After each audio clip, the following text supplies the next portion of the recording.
Hey hi guys, అందరికీ happy Ugadi. మేమైతే ఎండలో మోదకాకుల కోసం వచ్చాము. అండ్ మనకు ఆచారం కూడా ఉంది, ఎప్పటి నుంచో ఆర్టిఫిషియల్ ఆకులలో కాకుండా ఇట్లా మోతుగాకులతో ఇస్తరాకులు కొట్టి దేవుడికి నైవేద్యం సమర్పించాలి. అండ్ కొత్త సంవత్సరం పచ్చడి ఈ మోదకాకులలో తాగితే ఎంత టేస్ట్ అంటే ఎంత అద్భుతం అంటే అంత బాగుంటుంది.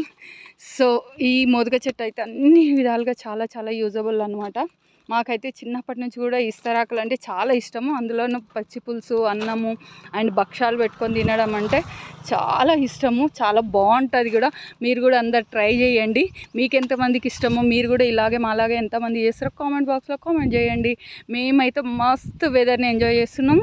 అండ్ ఫారెస్ట్ మొత్తం తిరుగుతున్నాము, ఆకులు తెంపుకుంటున్నాం. అండ్ వీటితో ఆర్టిఫిషియల్స్ కలర్ కాకుండా వీటికి పూసే పువ్వును కూడా మనం హోలీలో యూజ్ చేస్తుంటాము. సో చాలా చాలా బాగుంటుంది అనమాట. మేమైతే కొత్త సంవత్సరం కొత్త ఆకులతో స్టార్ట్ చేస్తున్నాము.